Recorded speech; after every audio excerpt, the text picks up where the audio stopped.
Mafia लोग हैं, सरकार उस पे हाथ नहीं डालती, एडमिनिस्ट्रेशन उस पे हाथ नहीं डालती, क्योंकि उनको पता है अगर इन पे हाथ डालेंगे तो हमको मुंह की खानी पड़ेगी। उनको नहीं होना चाहिए, इन लोगों को हटाया नहीं जाए। लोग बीजेपी के अगेंस्ट थे, लेकिन ये जो डिसीजन ले रहे हैं इससे लोग और अगेंस्ट हो रहे हैं। बीजेपी को 50 क्या 5 से कम ही सीटें मिलेंगी, हो सकता है शून्य मिलेंगी। और सरकार की जानिब से एक बड़ा फैसला जो लिया गया था 31 जनवरी से पहले, जिन लोगों के पास स्टेट लैंड है, काचराई लैंड है और रोशनी लैंड है, उन सभी लैंड्स को खाली करा देने का जो सरकार ने आदेश निकाला था। लेकिन आपको बता दें, जिस तरह से गुज़िश्ता रोज कश्मीर की अगर बात करें तो एनसी के सीनियर लीडर अली मोहम्मद सागर का जो मकान था उस घर को भी तोड़ा गया है। और अगर कल की अगर बात करें तो पीडीपी के एक लेजिस्लेचर जो कि शोपियान से हैं, उनके भी दुकान और मकानों को भी तोड़फोड़ कर दिया गया है। अब बात रही है जम्मू डिवीजन की, जिस तरह से सरकार ने एक और नोटिफिकेशन निकाल दिया है, सुजमा और बठिंडी के जितना भी एरिया है, इस एरिया को भी सरकार ने खाली करा देने का जो आदेश फिर से निकाला है। इसी विषय पे हमारे साथ बातचीत करने के लिए मौजूद हैं आम आदमी पार्टी के सीनियर लीडर जयेश गुप्ता जी। इनसे ही समझने की पूरी कोशिश करेंगे। सर, मुझे बताइएगा, जिस तरह से सरकारें बड़े बड़े लोगों पे शिकंजा कस रही है, जिन लोगों के पास स्टेट लैंड है, कचराई लैंड है, रोशनी लैंड जिन लोगों ने दबा के रखी हुई थी, गरीब गुरबा लोगों का हक दबा के रखा हुआ था, क्या लगता है आपको इन लोगों पे तो जो कर रहे हैं ठीक है, लेकिन जो गरीब गुरबा आवाम पे जो अत्याचार करेगी, आप इस नजरिए को किस तरह से देखते हैं? देखिए, जो सरकार जो कर रही है, एडमिनिस्ट्रेशन या कह सकते हैं कि जो बीजेपी कर रही है, जो खासकर जो गरीब लोग हैं उनको प्रताड़ित किया जा रहा है, उन पे अत्याचार किया जा रहा है। जैसे आपने बात की सुजमा बठिंडी है, वहां पर इन्होंने नोटिस निकाला है, पता चला है कि काफी मेरे ख्याल से कुछ 1000-1200 लोगों को नोटिस गया है कि उनको स्टेट लैंड से वहां से उनको निकाला जाएगा, जो लोग वहां से काफी सालों से वहां पे रह रहे हैं। मेरा ये मानना है कि जो कोई व्यक्ति जिसके पास थोड़ी लैंड है, 5 मरला लैंड है या 10 मरला लैंड है या इवन की कनाल के आसपास लैंड है, तो उनको छेड़ा नहीं जाए। इसके अलावा जिनके पास भी जो बिग शार्क्स हैं, जिनके पास ज्यादा लैंड है, 2 कनाल है, 5 कनाल है, जब बहुत ज्यादा कनाल है लैंड है, उनको आप उनकी स्टेट लैंड से हटाइए, ये आप कीजिए।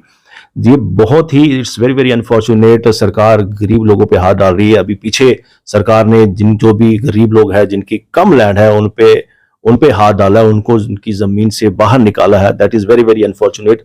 लेकिन दूसरी तरफ देखें, पास में देखें, जिनके पास बहुत सारी जमीन है, कोई ब्यूरोक्रेट्स ले लें आप, देन आप बड़े बड़े लीडर्स ले लें, या वो लोग जिनके पास काफी सारा पैसा है, या माफिया लोग हैं, सरकार उस पे हाथ नहीं डालती, एडमिनिस्ट्रेशन उस पे हाथ नहीं डालती, क्योंकि उनको पता है अगर इन पे हाथ डालेंगे तो हमको मुंह की खानी पड़ेगी, उनसे डरती है। मैं कहता हूं कि सरकार पहले उन लोगों पे हाथ डाले, पॉलिटिशियंस, ब्यूरोक्रेट्स या अमीर लोग, माफिया लोगों पे हाथ आए, उनकी जमीन वहां से उनकी जमीन से हटाई, यानी कि स्टेट लैंड से उनको हटाए, वो जमीन अपने कब्जे में ले। उसके बाद जो गरीब लोग हैं, ठीक है, जिनके पास थोड़ी ज्यादा लैंड है वो कम कर दीजिए, आप 5 मरला या 10 मरला आप एक बेंच मार्क रखिए, इतनी आपको लैंड देनी है। क्योंकि देखिए, कई सारे लोग गरीब लोग हैं, कई सालों से रह रहे हैं, तो आप उन पे आता हूं, जी, आपसे समझने की कोशिश करूंगा। मुझे बताइएगा, जिस तरह से सुजमा बठिंडी एरिया सारा ये कह रहे हैं कि स्टेट लैंड है, ठीक है सर, अगर उस एरिया को पूरा खाली करा देते हैं, जो गरीब लोग वहां 100 साल से, 50 साल से, 60 साल से वहां रह रहे हैं, उनके अगर घर तोड़े जाएंगे, वो तो बेघर हो जाएंगे। क्या सरकार ये घर तोड़ने के बाद उनको कुछ ऐसी मुहैया करेगी जो और उनका स्थान या कुछ भी रहने का जो जरिया देगी?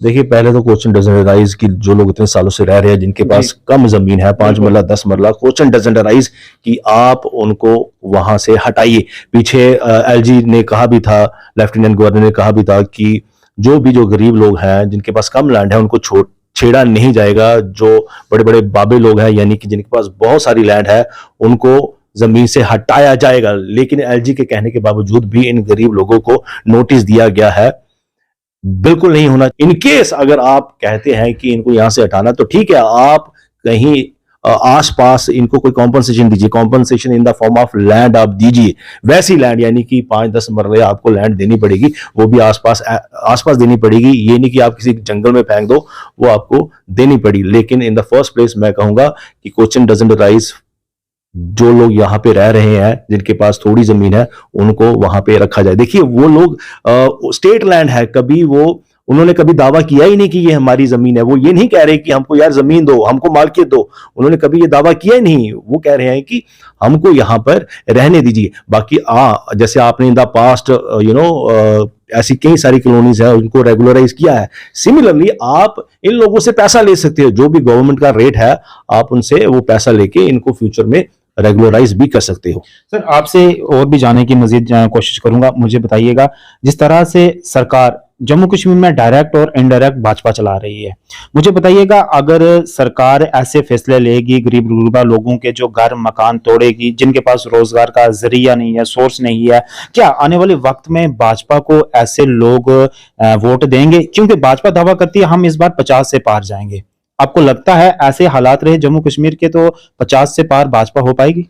देखिए, जिस तरह से हरकत कर रही है एडमिनिस्ट्रेशन या बीजेपी, जो डायरेक्टली या इनडायरेक्टली यहाँ पर जम्मू कश्मीर को चला रहे हैं, जिस तरह से डिसीजंस आ रहे हैं, जैसे ये जो डिसीजन है, this is very very unfortunate.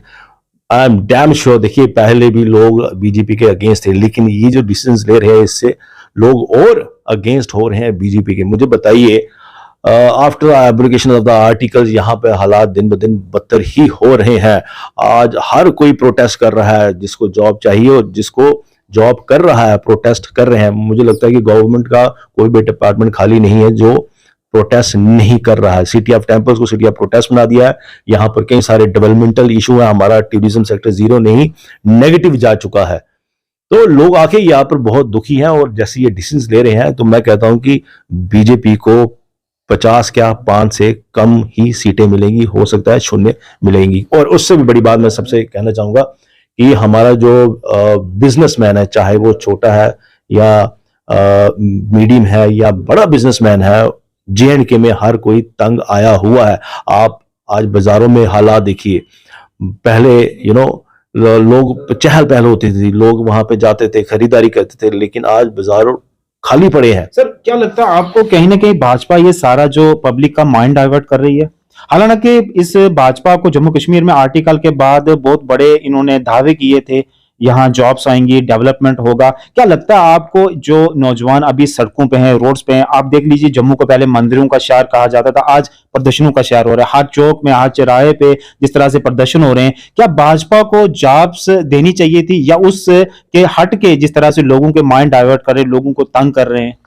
देखिए, बिल्कुल जॉब्स देनी चाहिए थी, नॉट ओनली गवर्नमेंट सेक्टर। और युवा देख लीजिए सर किस तरह ड्रग्स की ओर जा रहा है, डिप्रेशन की ओर जा रहा है, खुदकशी कर रहा है। जी बिल्कुल, सरकार को गवर्नमेंट जॉब्स देनी चाहिए थी, बहुत ज्यादा देनी चाहिए थी। इनफैक्ट प्राइवेट सेक्टर में भी कई सारी जॉब्स देनी चाहिए थी। टूरिज्म सेक्टर को रिवाइव करना चाहिए था, ऊपर करना चाहिए था, जिससे जॉब्स और क्रिएट करनी चाहिए थी। लेकिन यहाँ पर उल्टा क्या हो रहा है कि जो लोग डिपार्टमेंट्स में काम कर रहे हैं, गवर्नमेंट जॉब कर रहे हैं, देखिए जो लोग नौकरी करना चाहते हैं वो तो प्रोटेस्ट कर ही रहे हैं, लेकिन जो लोग डिफरेंट डिपार्टमेंट्स में काम कर रहे हैं वो भी सड़कों पे दबादब प्रोटेस्ट कर रहे हैं। और मैं आपको बता दूं, पूरे जम्मू कश्मीर में हमारे हिंदू सिर्फ एकमात्र यही जम्मू कश्मीर ऐसी जगह है जहां पर प्रोटेस्ट दबादब बहुत ज्यादा हो रहे हैं। किसी भी स्टेट या यूटी में इतने प्रोटेस्ट नहीं होते। मैं कहूंगा इसका सिर्फ इसके कंपैरिजन में 5 या 10% बाकी स्टेट यूटी में प्रोटेस्ट होते हैं। This is very very unfortunate. Sir मुझे बताइएगा, जिस तरह से भारत जोड़ो यात्रा राहुल गांधी जी निकाल रहे हैं, कन्याकुमारी से कश्मीर तक भी पहुंच गए हैं, कल उसका आखिरी दिन है, और जिस तरह से जम्मू में अगर बात करें तो सिक्योरिटी का बहुत अच्छा लाभ रहा सिक्योरिटी की तरफ से। और जब भी जो है जौहर टनल उन्होंने क्रॉस करा तो उनकी तरफ से बयानबाजी आई, कांग्रेस के दिग्गज नेताओं ने भी इल्जामात लगाए कि वहां जो हमें जम्मू में सिक्योरिटी प्रोवाइड हुई थी वो हमें कश्मीर में देखने को नहीं मिली। क्या लगता है आपको, कहीं ना कहीं सिक्योरिटी में लैप्स तो हुआ ही है, आप इसको किस तरह से देखते हैं? देखिए, बिल्कुल लैप्स तो कहीं ना कहीं हुआ ही है, जिसके कारण वो यात्रा भी रोकनी पड़ी। अगर कन्याकुमारी से आ रहे हैं तो जितनी भी कहीं पर इतनी दिक्कतें आई नहीं, बड़ी ही मैं सर इसी में एक और जानना चाहूंगा, इसी के साथ साथ अगर जम्मू की रीजनल पार्टी की अगर बात करें तो फॉर्मर CM फारूक अब्दुल्ला, उमर अब्दुल्ला, और कल की अगर बात करें महबूबा मुफ्ती ने भी इसमें ज्वाइन करा है, शिरकत करी है। अगर आपकी बात करें, आम आदमी पार्टी ने भी पहले कहा था करेंगे, लेकिन उसके बाद सर क्या कुछ वजूहात रहे इस बात जोड़ो यात्रा में आपने हिस्सा नहीं लिया, आखिर क्यों? देखिए, आपने देखा होगा जैसे गुजरात में इलेक्शन हुई, देन पंजाब में इलेक्शन हुई है, दिल्ली में इलेक्शन हुई है, हमने किसी के साथ कोलिशन किया ही नहीं है। आम आदमी पार्टी एक टोटली डिफरेंट पार्टी है। पिछले 70 सालों में जिन पार्टियों ने हमारे जम्मू कश्मीर का बेड़ा गर्क किया, तो क्या हम उनके साथ हम कोलिशन करेंगे, उनके साथ हाथ मिलाएंगे? बाकी रही देखिए भारत जोड़ो यात्रा, ये बेसिकली इनकी भारत जोड़ो यात्रा नहीं है। आप जितना मर्जी ये कुछ कर लें, ये कांग्रेस भी कुछ कर नहीं पाएगी as far as the J&K is concerned, या डिफरेंट स्टेट्स की बात, यूटी की बात करें, कुछ नहीं कर पाएगी। और सबसे बड़ी बात मैं आपको बताना चाहूंगा कि ये जो भारत जोड़ो यात्रा है, मेरे को लोग कम दिखाई देते हैं और सिक्योरिटी फोर्सेस हमारे पर्सनल ज्यादा होते हैं, वो इनफैक्ट 2-3 गुना ज्यादा होते हैं, और लोग वहां पर बड़े कम होते हैं। Even this is very very unfortunate. ये this Bharat Jodo Yatra, this is not at all going to work. बाकी डिफरेंट पॉलिटिकल पार्टी के लोग आ रहे हैं, वो भी इनको टीआरपी चाहिए, राजनीति चाहिए। बेसिकली अंदर से देखा जाए तो वो भी कांग्रेस के लोगों से नफरत करते हैं, और खासकर राहुल गांधी, जिनको ये बार बार पप्पू भी बोलते हैं, and who is a Pappu, no denying. तो इसलिए वो कहते हैं कि अगर मुझे पप्पू बोले तो मुझे कोई फर्क नहीं पड़ता, मेरी छवि वैसी की वैसी है, मेरे उस पर कोई असर नहीं होता। तो क्या बोलेंगे आप इसका? वो क्या, ये तो जवाब नहीं दे सकते भाई मेरे को पप्पू मत बोलिए, ये तो बोलेंगे नहीं। तो obviously he has to give the answers like this. Sir आखिर में मुझे बताइएगा, जिस तरह से भाजपा आखिर क्यों डिले कर रही है? जम्मू कश्मीर में 8 साल हो चुके हैं, चुनाव नहीं हो रहे हैं।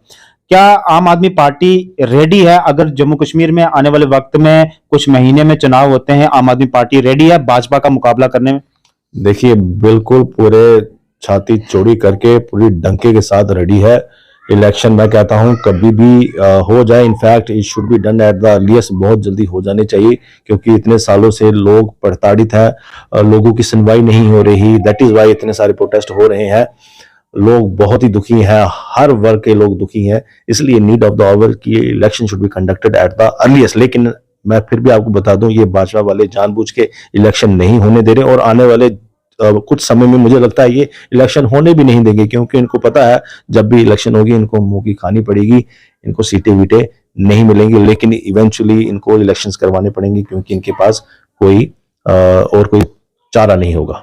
थैंक यू सो मच हमारे साथ बातचीत करने के लिए। Thank you so much. तो हमारे साथ बातचीत करने के लिए मौजूद थे आम आदमी पार्टी के सीनियर लीडर जयेश गुप्ता जी। जिस तरह से हमारे सवालात थे बखूबी इन्होंने अपने जवाब दिए, और आने वाले वक्त में जिस तरह से भाजपा पे तंज कसते रहते हैं, साफ तौर पर इनका कहना है अगर जम्मू कश्मीर में चुनाव होते हैं आम आदमी पार्टी उसके लिए तैयार है और भाजपा का कड़े से कड़ा सामना करेगी। लेकिन आने वाले वक्त में ही पता चलेगा क्या भाजपा जम्मू कश्मीर में इलेक्शन कब कराएगी और क्या जल्द अज जल्द कराएगी। और आम आदमी पार्टी का यह कहना है कि भाजपा जिस तरह से दावा करती है, वादा करती है जम्मू कश्मीर में हम 50 से पार जाएंगे, लेकिन हालात देख लीजिए जम्मू कश्मीर में। अगर युवाओं की बात करें, अगर डिपार्टमेंट की बात करें, हर एक वर्ग जो है जम्मू कश्मीर में धरना प्रदर्शन पे बैठा है। क्या ऐसे हालात अगर रहेंगे तो जम्मू कश्मीर में भाजपा चुनाव कर पाएगी? और दावा करती है 50 से पार। आम आदमी पार्टी का ये कहना है, सीनियर लीडर्स का ये कहना है कि अगर जल्द जम्मू कश्मीर में इलेक्शन होंगे हम कड़े से कड़े इनका सामना करेंगे, और जो है 50 से पार वो सपना भूल जाए, 5 भी नहीं उनको सीटें मिलने वाली हैं। देखते रहिए जेके खान के साथ, दीजिए इजाजत, धन्यवाद।